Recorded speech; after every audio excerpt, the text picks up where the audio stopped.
This is Monocle on Design, a show where we discuss everything from architecture and craft to furniture and fashion. I'm Nick Manise. On today's program, a report from the Tallinn Architecture Biennale and an exhibition on the intersection between furniture design and ceramics. Plus, we meet one of the designers behind Cathay Pacific's new business class suites. All that coming up on Monocle on Design.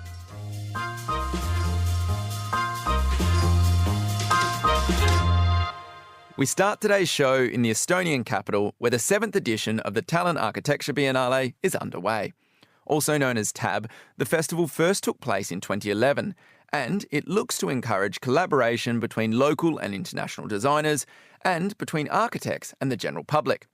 Monocle's David Pleasant went along to meet the head curator and some of the participants at this year's event.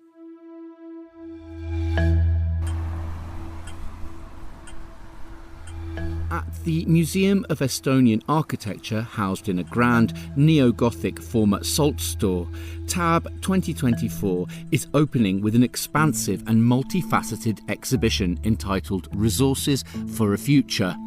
Living and practicing as an architect and researcher in Kharkiv, Ukraine, a city that has been under fire from Russian bombardment since the 2022 invasion, TAB's head curator this year, Anna-Helena Starkova, has had to learn, more than most, about resourcefulness in architecture in a very real sense.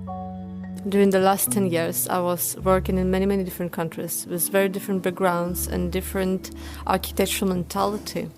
When I see such a huge scope of architectural visions over the Europe, even just Europe, you understand that today architecture is so diverse actually, and due to this global and digital education environment we live in. And I understood that really we have plenty of resources that we can work, but what exactly do we have and how we systemize it, or can we do that? Can we revolutionize the world with it, or do not need a revolution anymore? The question was again raised, especially after my work experience, because when I saw how easily a building can be destroyed, I asked myself whether I still believe in architecture. What is the resources to build architecture? What are the resources for me to stay in this profession, to still believe in that? And I asked each architect in the exhibition to think what is the real resource, what gives you a power to continue to work. And that was really a great experience for me personally, to be inspired by others. As well as the 15 individually designed sections of TAB's main exhibition at the Estonian Architecture Museum, as in previous renditions, the Biennale also includes the construction of a pavilion that is selected from an international open call. For the first time this year, however, the winning entry is being created away from the museum's entrance and deep within the urban context of Tallinn. No Time to Waste is the name of the winning entry, designed by Brussels-based architects Elisabeth Therese de Botton and Mathieu Bresbin. Made from reclaimed offcuts of stone, wood and metal, the structure acts as a shelter at the important Balti Jaam transport interchange, right by Tallinn's central station. Marianne, an architect working with TAB, told me more. This year, actually, a vision of a pavilion has been made, but then during the Biennale, we will build a fragment of the pavilion. And for 2 years, the fragment will be here, and we will kind of use this time almost as a demo version. So when one day the city has enough finances to build the pavilion, the architects already know from the 2-year demo period of what to change, what works, right. Do people like a it. Trial. Yeah, exactly. Oh, great. As a living, working trial. Exactly. So we're right in the middle of the main transport interchange. Yes. For Tallinn. Yes. And so this is quite an important urban space. Exactly, and previously all of the TAB's installations have actually been in front of the Architecture Museum, and this is also, I think, a very positive move from the city's part to actually bring the installation to a space where people are more surrounded. Engaged with it. Yeah, exactly. So okay. It's not really let's say, an art installation, but much more like a public realm project. The No Time to Waste pavilion that has been created at Tallinn's important Balti Jam bus terminus is clearly a good example of how architects can both identify and harness resources at their disposal. Imagining and building, or put another way, theory and practice, are often the main ways in which architecture is framed, especially at architectural festivals like TAB. Head curator Angelina Starkova, however, prefers not to look at things in such simple terms. I think that each architect is working in life in a real referential environment which has a lot of different phases. You know, like you can't think about theory or just building. Architecture is about the holistic image of all these things that are happening around. So this is just a small portrait of life and how architects conceive architecture, because we are not connected to only theory. I think this dilemma between theory, it shouldn't be an issue at all.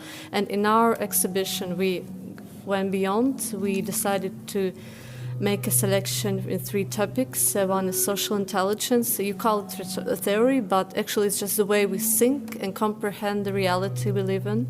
Another is building concept, is how architects use their tools to build up architecture in terms of space experience. And third is materials, and these materials that form aesthetic, materials that brings tangibility, materials that brings new senses of economy, of local or global economy. So this is kind of 3 components. So here we even show that theory and practice makes no sense. This is just bigger phenomenal architecture. Back at TAB 2024's main exhibition in the Architecture Museum, one project that undoubtedly demonstrates all the facets of what a resource is, by curator Starkova's own definition, is a section called Mine and Craft. It stands out for the data covering its walls, together with all the material samples that are displayed, allowing for a very tactile appreciation on the part of the visitor. I'm Jan Skolimovski. I'm an Estonian architect. I have my own office about 20 years, so I'm mainly doing architecture, design, and also interior design. We're looking at a bale of reeds, various samples of mud and so on, but tell us what this project is. The main subject of this Biennale is sources of the future, so for today we have now gone too far with this building strategy and the new materials, so we can see where our planet is. It's not in very good condition, so our idea was that we should take one step back and just try design a family house with materials which are gathered around the house from our own plot. It's a large stand here. There's a lot of information. You can just see the amount of work you've done, physical, technical. I imagine you want to realize this house and maybe build it. What's next? Would you like to build it? I was thinking that it would be nice to see the house live. These solutions are not new. Estonians have built this way hundreds of years. We have just forgotten everything. We can see that everything new is forgotten old, and we should take the step back. Maybe listen our grandfathers how they were building and learn from them, and try again to do more site-specific architecture. The means by which we can find the resources to allow for a much more site-specific architecture is certainly on show here in Tallinn. One other resource that is vital in the study and practice of architecture that is easy to overlook, however, is the humble book. Despite the digital revolution, the printed medium is still at the forefront of inspiring, informing, and even entertaining the architectural community. I met one man from Denmark who certainly agrees.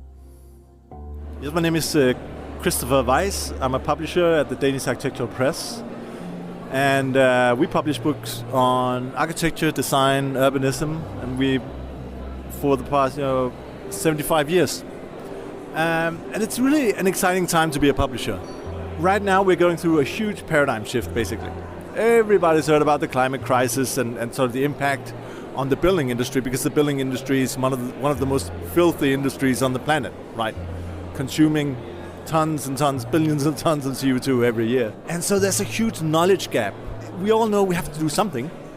We want to do something in the industry and above the industry, but we don't really know what to do and how to do it. And so there's a real demand for new knowledge and inspiration, and voila, in comes the book. I often compare it to what happened with the modern breakthrough 100 years ago. Publishing is all about moving knowledge around, right? You have a few smart people with some insights.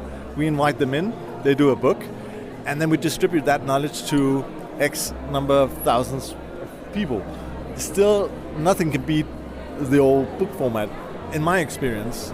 That's at least what the feedback we get. And then it's also a global phenomenon, right?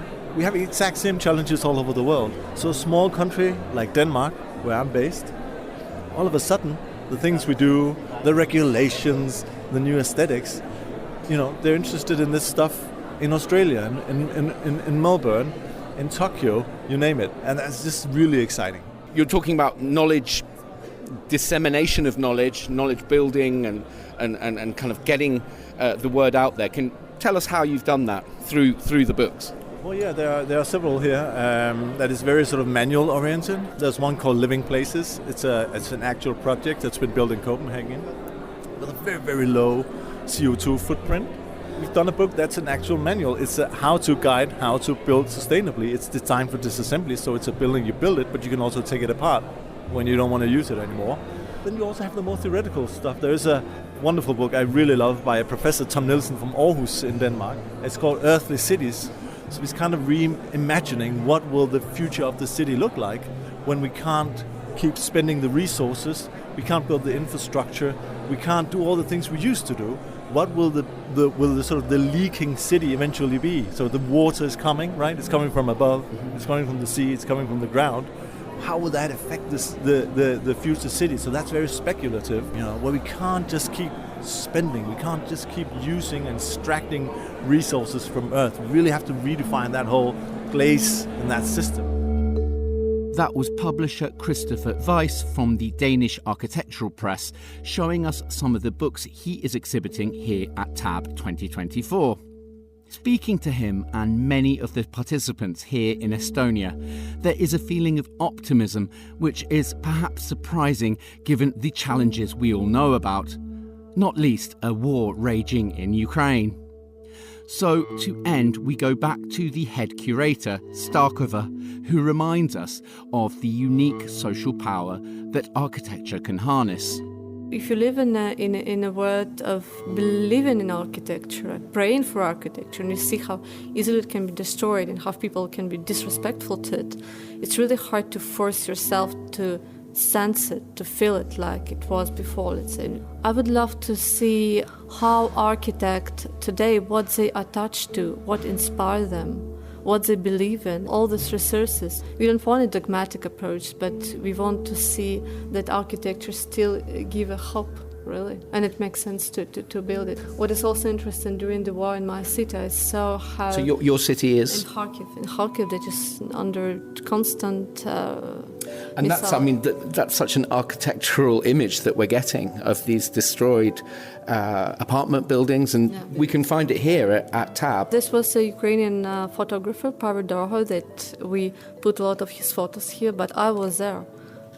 For a few months after the war happened, I was there. I was involved in some reconstruction projects, but I saw it everything in my head, and I lost my apartment there too. It was just everyday experience that I saw. The question was, is still architecture can give a hope, and we can hear it many times, but when we see it with our eyes, it's a completely different experience.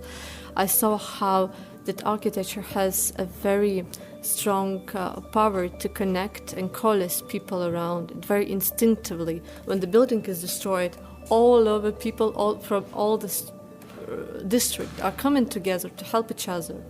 And it was the first time in life when I saw that really architecture, probably the only one thing that instinctively bring people together. It's like a glue, and this is absolutely fantastic. Tallinn Architecture Biennale 2024 head curator Angelina Starkova there, giving a pretty hopeful assessment of the capacity of her profession to impact our lives. For her, as expressed through the Biennale and its participants, it is the resources that architects choose that will most affect whatever built future we might have. For Monocle, in Tallinn, I'm David Pleasant. The Tallinn Architecture Biennale takes place across the city until the 1st of December 2024.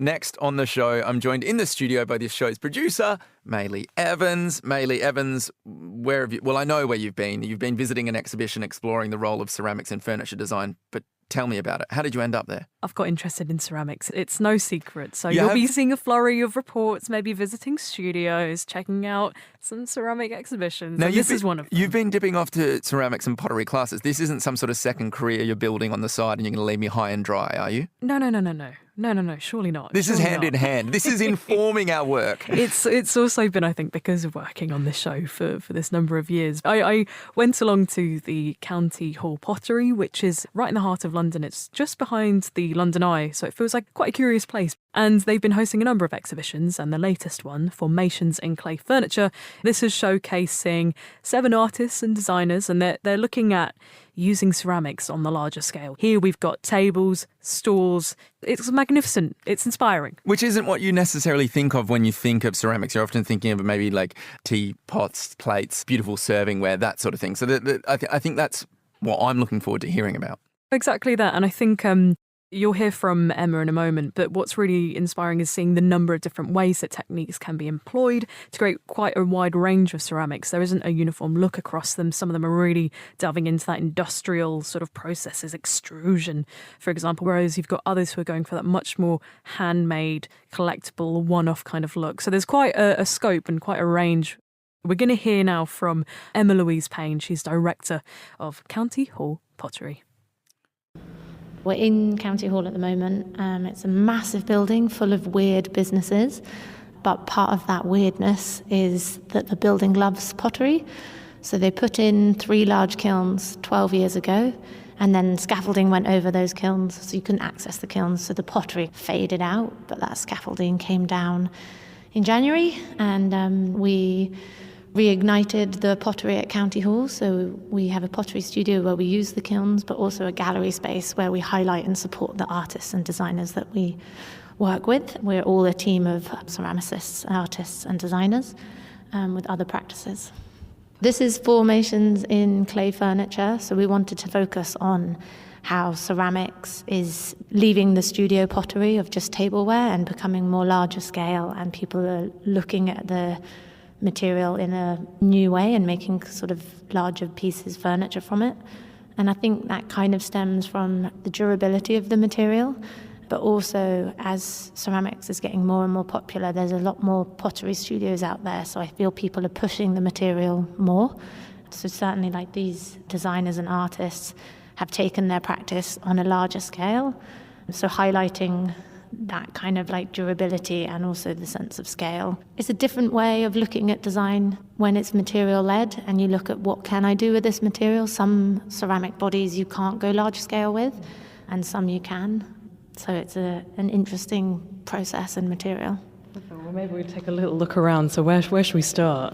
Elliot Denny, so he has 2 pieces in our show. Both his pieces are made using an extruder. So he makes like a profile and then extrudes the clay through the profile. He's a very constrained, neat designer. His work often doesn't look like ceramics or almost looks machine-made. And then when you learn that it's handmade, it surprises you because it's so perfect.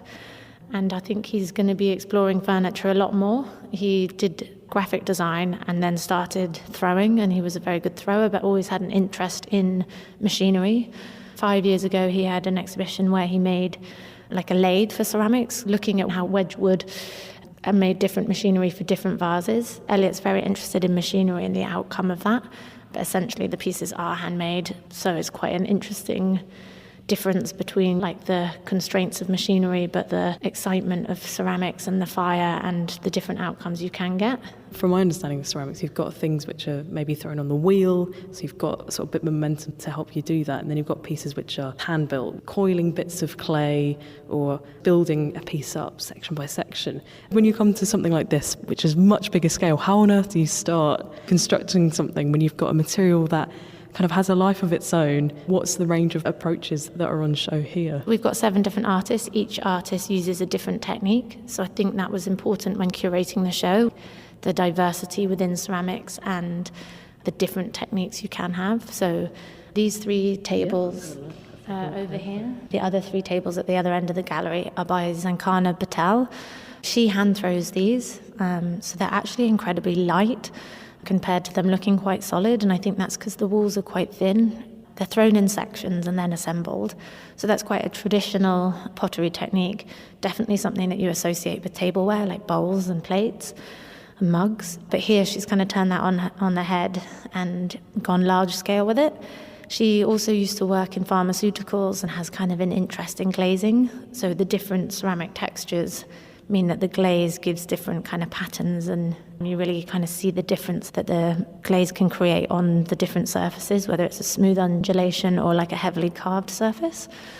So for her, she's taken a traditional ceramic technique and just made it larger scale, whereas someone like Giles and Mark used a type of clay that expands when you fire it. With these press molded pieces, they haven't cracked or warped because they've used this special kind of clay.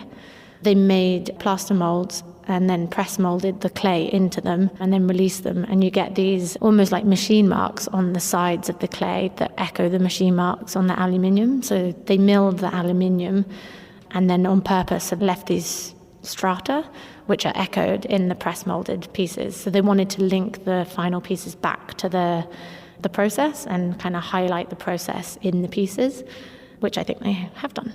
These much larger pieces, I mean, in terms of practicalities, are these more decorative? Is it a mixture of things that are a bit more functional and others which are maybe more to enjoy that process, the making of it? What's the kind of mix going on? No, they are all functional. And I think, yes, I would always use this example when people are like, oh, ceramics is fragile. How can you make furniture out of it? Well, your toilet is ceramics and you use that a couple of times a day and it seems to be lasting. The baths used to be porcelain as well and ceramic. So we're not used to thinking of ceramics in the larger scale, but actually something that we use every day is ceramic and it's very durable. So it has this durability, like if it's frostproof. Our courtyard here is glazed tiles. A lot of pubs around London and tube stations are tiles. Bricks are ceramics. So I think we think of it as a like fine bone china mug, but actually there's a lot of diversity within ceramic material that means you can get something that's very translucent and fragile, or something that's very solid and heavy and durable. You get different things depending on what this material is your starting point. We are always a little bit scared when handling other people's work. So when we were installing some of these, we were like, oh God. But actually they're also durable. We didn't need to worry. That was Emma Louise Payne in conversation with this show's producer, Maylee Evans. Maylee, concluding remarks or thoughts from that? Well, for me, it's kind of a reminder, as you just heard from Emma then, a lot of people forget that we use ceramics in our daily life. You look in the bathroom, you've got sinks, you've got a toilet. They seem to be working fine. You don't question how durable they are. And actually, it's maybe more a question of us reframing our understanding, looking at our homes in a slightly different way and reminding ourselves that this is a material that surrounds us in our daily lives. To your point there, this is something that we've been around for centuries, millennia. I mean, Emma talked a little bit about material innovation and you know, that throws to a wider theme on design where we're constantly looking at the development of new materials for a host of different reasons, sustainability being a big driver of it. But the reality is that this is a material that's very, very natural, that comes from the earth, that has been around for a long, long time. And maybe it's worth turning our attention to it and looking at its potential to be applied beyond what it's typically used for. And, you know, I know there are mass scale producers that are now electrifying kilns which are making them far, far more sustainable. So hopefully this is a material conversation that continues beyond this wonderful exhibition, which is on at County Hall Pottery until the 10th of November 2024.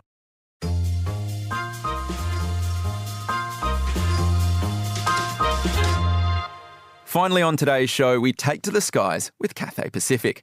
The airline has recently unveiled its new business class cabin, the Aria Suite. Monocle's Asia editor, James Chambers, went along to the launch event at Hong Kong International Airport, and it was there amongst the hangars that he caught up with one of the team behind the new designs. Let's join James in conversation with Elliot Kohler, Creative Director at JPA Design, a studio specialised in travel and aviation. We were privileged to win this project way back in 2016. We've been with Cathay for the whole journey. So we started with a blank sheet of paper, looked at different layouts, looked at different features and configurations that they wanted to have, ended up on this reverse herringbone layout that we have. And it's a highly bespoke seat, and we've been the ones who have designed that experience as well as everything else in the cabin. The entryways, premium economy and economy. With your designer's hat on, can you tell us a bit more about the design of the seats? What's special? What's new? It's a three-dimensional shell, so you'll see the outside architecture of it is unlike really any other seat right now. It was a real commitment from Cathay to have a design like that, and it really just makes you feel comfortable and cocooned once you're inside of it. And it also curves out a little bit in the aisle, so whilst it's very private inside, it doesn't feel too small in the aisle. It's a nice balance between those. A lot of thought that we put into it was how we could make the passenger know intuitively where things were. So storage right where you want it, controls right where you'd expect that, giving as much control to the passenger and lighting, comfort, position, all those things. We wanted to maximize privacy for every single passenger, whether it's even the shape of the shell on eye line and eyesight visibility. But having the door really is something that is quite common that we're seeing now in next generation business class seats. It's a new introduction of that feature for Cathay. I know they're seeing how well their passengers will like it, but it certainly does give an extra level of privacy and control to a passenger. So it is quite nice to be inside. Do check it out. What are the other forces kind of pushing change and product innovation on board? I mean, sustainability certainly is something that the industry is committed to with things like the Green Cabin Alliance, but also Cathay Pacific really has made that one of their core targets. You're seeing sustainability in things just from light weighting. Fuel burn is the number one thing that impacts how sustainable a plane is. But reusing offcuts, reusing recycled materials, even this plane being a retrofit, giving another long years of service for it, is some sustainable thinking that's happening. What can you tell us about the materials and the fabrics being used? Cathay execs were talking about it being human-centered, the color palette being very natural and organic. Cathay came to us and they initially said they wanted no paint, no plastic. All about material authenticity, all about natural materials. Something that is really influenced by their lounges. They are very domestic. They are very relaxing environments to be in. We wanted the same feeling, so again, using a natural palette.